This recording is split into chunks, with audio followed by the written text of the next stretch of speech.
I made this video ages ago, ready for Pancake Day, and then forgot to post it. But in my opinion, every day should be Pancake Day. So let's make some now using buckwheat. If you've never used buckwheat before, it's not wheat. It's a grain. It's very confusingly named. It's tiny little triangle grains. Now you can buy the flour pre-milled. I've never used that to make these. So I'm going to show you how I make it with the grain.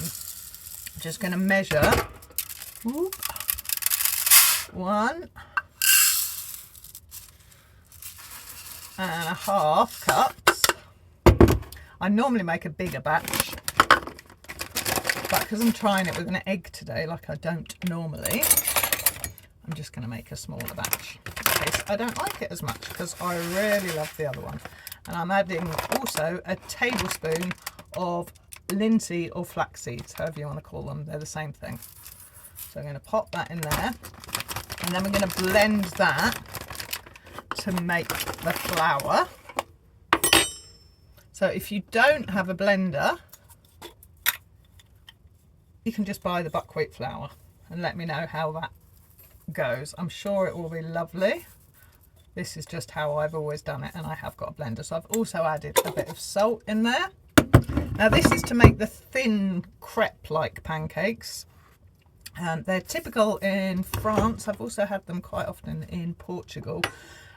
So I've got everything in there. I'm going to pop it in my trusty Ninja. So we've got the flour. If you're using the flour directly from the bag, you don't need to use the blender. If you are using the blender, you can do everything in the blender. No need for excess washing up. So I'm going to break an egg in here. Now I've always made this the vegan way, so I don't know how this is going to turn out. Plant milk. Of course, if you want to, you could just use normal milk. You can just use water. So there's so many different variations on this recipe, and none of them are set in stone. So I'm going to add 1.5 cups and see how that goes.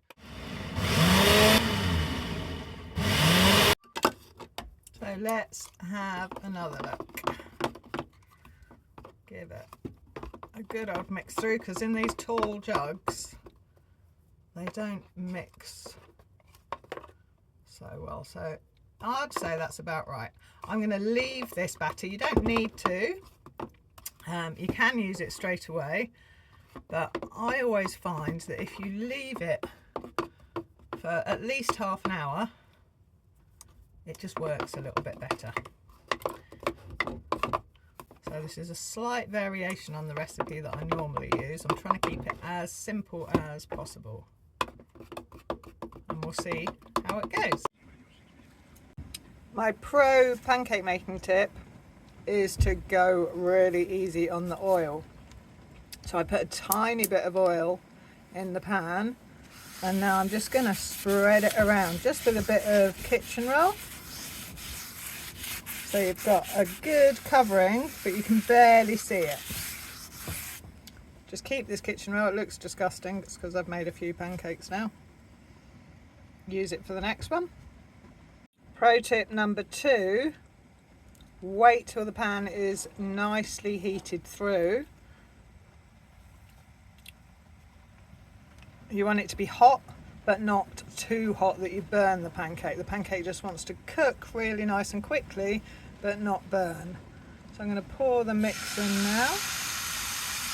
You can measure it. I always just eyeball it. That's probably a little bit too much.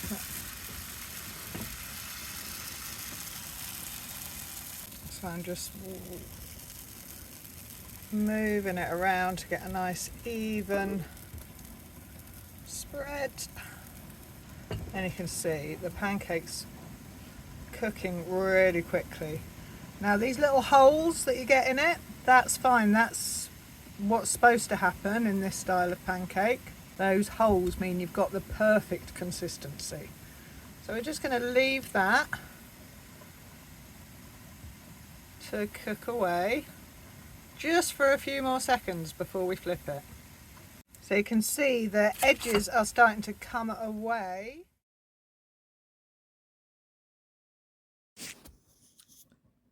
I forgot to talk about the most important thing. What do you like on top of your pancakes? I'm a huge fan of a savoury crepe myself.